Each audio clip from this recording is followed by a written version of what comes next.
Guys, so I'm finally getting around to filming this. What we've got here is a full custom knife that we're going to take a look at. This is my buddy Nico's knife. This is a Skiff Made Knives Drifter. So yeah, let's go ahead and get started on this. So if you guys are watching on headphones, turn down the volume because here comes the music.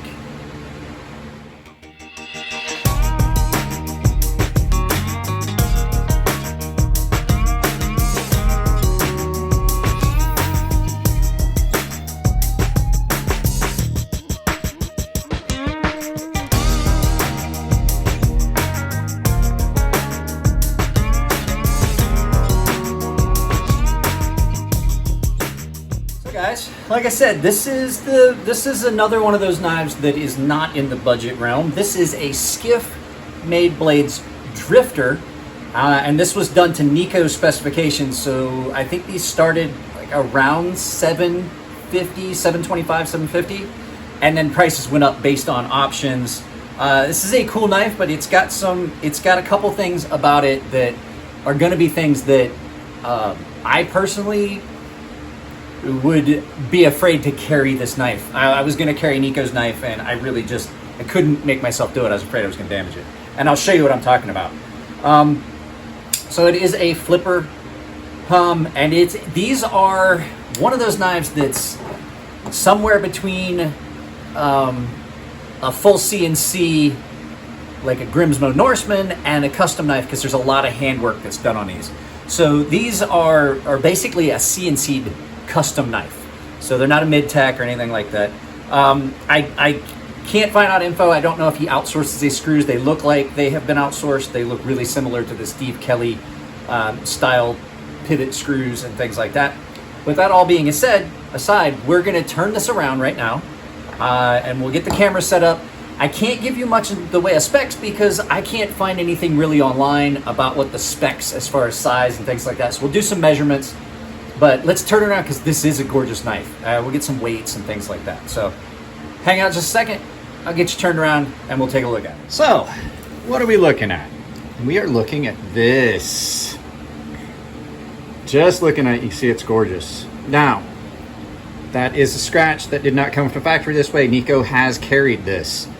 But let me see. Maybe we don't need this light. Yeah, we'll just use natural light for this.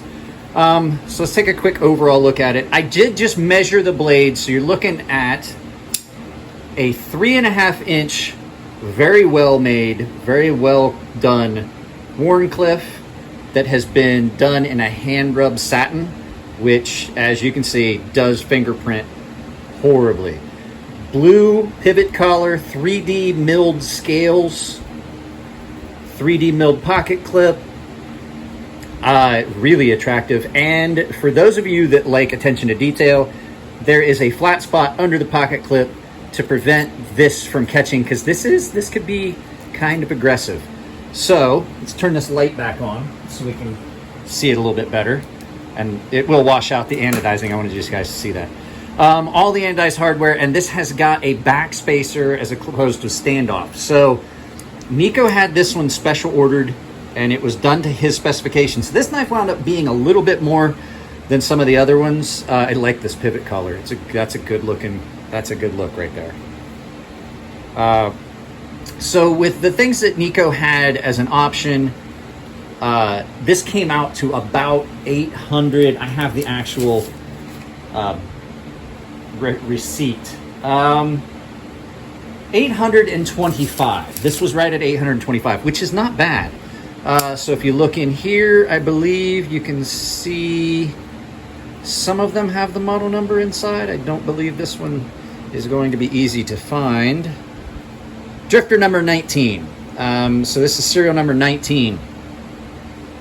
Nice blade. The action on this, guys, is... I just always kick the tripod at least once a video. Action on this. Listen to this. Just take a listen. You can hear it. But what you can see it. Watch my hand. It snaps open with authority.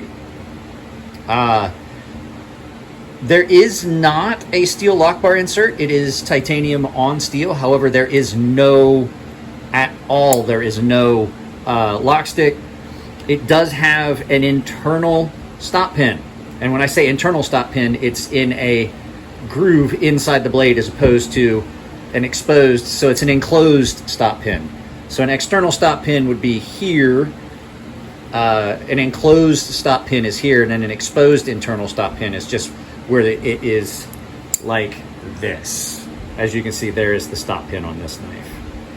In this one, like a Grimsmo Norseman, it's in a half moon or semicircle track.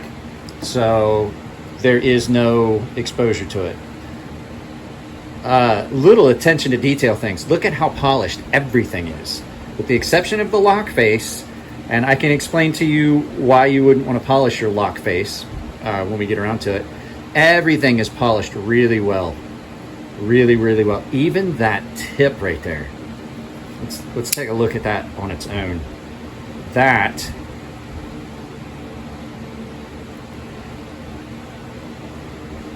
finish on that. A lot of that is just fingerprints and stuff. Look at that. Mirror polished. Everywhere. Lots of time put into that. Steel's a lot harder to polish than titanium. So, like I said, 3.5 inch CPM 154 blade on this. And there is almost no gap. There is like almost no blade lost. So, handle length on this, we'll measure it real quick. Handle length on this, let's look at it in inches. From point to point, just about 4.5. And like I said, on blade length, from that point up, you're looking at just shy of 3.5, maybe 3.25 actually. So, but I mean, you can see what I'm talking about. So, action, like I said, just almost fall shut. About that, guys. I forgot to put my phone on Do Not Disturb, and I got a phone call. Like I was saying, action on this is almost like fall shut. The only reason it's not is that blade is not all that heavy. It is really not that heavy of a knife overall. But geez, that thing snaps open with authority. It does run on bearings, but very little gap in there. You can't even really see the bearings. There's almost no gap in there. Let's see here. Now, let's get some weight on this. Just out of curiosity, and then we'll grab a couple things as a size comparison. So weight on this that's in grams because I was cooking. Ounces, you are looking at 4.5 ounces. Let's zero that out and make sure that that's correct. Let's try that again. 4.5 ounces. In grams, nope, that's zeroing it, Mike. There we go. In grams, it is 129 grams. Not a real heavy knife, really, to speak of. Hang on a second, I'll go get some stuff for some size comparison. So I do not have my Sebenza right now to use as a banana for scale. It is on loan to someone for the day. They're debating whether to buy one and they wanted to try it, so they took it to work with them today. So the skiff, in comparison to a Spyderco Endura full size, it's a little bit shorter. It's not a huge knife. And another knife that a lot of people know and can use as a size reference is the Benchmade 940 Osborne, which are really similar in size. If you can get rid of the parallax, they are almost the same in size as far as length. Nice broad blade that is ground really, really well, or milled really well. I'm not sure which. Down fairly thin, and it is, guys, it is sharp. Only issue I see with it is I wish the choil came up just a little bit further, because you would maintain your clean lines a little bit better. If that just went ever so slightly forward, you can see already where sharpening that is going to get you right down into your choil and your plunge, and it's just not as attractive if that had just come up just ever so slightly. So This is the showstopper for me. If this pocket clip was about that long, I would be all over this as a carry. I would have carried it. So let me turn this around and I'll explain to you why I put it in my pocket once and was going to carry it and said, nope, not happening. I almost ruined Nico's new knife. Let me get this turned around and we'll talk. So I had this knife out and I had every intention of carrying it for a little bit the one day, and I hopped in my car just going to the store, and I was going to carry Nico's knife. It feels a little strange in hand, not that it's uncomfortable, but where the pocket clip sits, it's a weird feeling. It's not at all a hot spot. I don't want you to think that. The reason that I say I would not carry this is because this pocket clip, as long as it is, it's covering it.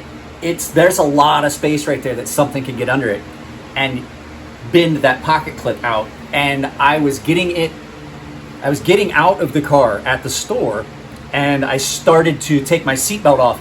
I felt it catch and I stopped, and my entire seatbelt had gotten up under the pocket clip because it's long enough that I could get the whole thing out. And when I started to pull it, instead of it coming out like it would have on a shorter pocket clip, it was actually all the way up and it was gonna lift the pocket clip, and I caught it before it bent. So that pocket clip for me it's just a little too long. It is a cool look. Now, for most people, this would be a knife that they would just keep and pull out and fondle and look at. I know my little buddy Nico, this knife is going to get used. So I don't expect to see it ever come back in this condition again. Basically, he gave it to me when he got it. So I really appreciate the loan of it for the channel. It is a really nice knife. It is comfortable. It is comfortable in hand. Once you adjust to how long the pocket clip is, it actually is comfortable. I'm just saying that pocket clip, for me as a guy that carries everything, not a guy that has very many Safe Queens. I have one currently. It's just because I don't want to ruin it, because eventually I am going to sell it, which is the Strider. This would not be something that would be good for me unless, you could order a shorter clip. Like if you could change the pocket clip, like I didn't look at the website to see what the options were. I looked for this knife on the website, didn't see anything about it. That's why we're going with some generic specs that I found online. However, as far as construction and build and how this knife is made, it is really good. The gap, that tiny gap between the blade and the frame and the bearings sitting in there, that is really good. I like both ways, but I find that a cleaner look than like when I look at some of my other knives that have a big gap. You can see the bearings in there. I like that because that's easier to clean. I just blow that out with an air compressor or run it under some hot water. This would be a little bit more challenging, but it gives it a very, very clean appearance. So yeah, I can't say that this would be a bad option if you were interested in getting into one of Steve's knives. I think that they would be, I don't think you could go wrong with it. They're very nice knives. So yeah, the Skiff Drifter, not bad at all, guys. I will tell you, I'm going to probably put a link to a GoFundMe in the videos for the year, because I know money's tight for everybody, but my daughter is fighting with a knee injury, and there's a lot of expense involved with that we have to do. Out of network stuff for her. She's seeing a sports medicine. We have to get some stuff for her so she can skate. So not at all saying that you have to join or anything like that, but I will be putting up a GoFundMe again for this season and start linking it. So if you want to donate to that, go right ahead. I'll be putting stuff in the corners. There is a channel that I have been linking. If you would please go and check out his channel. It's Skywarp41. He's a good kid. I'd like to see him get some new subscribers. There's no reason why we can't all subscribe to more channels. So yeah, guys, that's pretty much it. I love you all. Take it easy. It's hot, and I want to end this video. It's really hot in this kitchen. I wanted to apologize if you guys are hearing any sound in the background. It's because I'm running fans. So love you all. Take it easy. Check out the stuff in the corners, and I'll see you next time.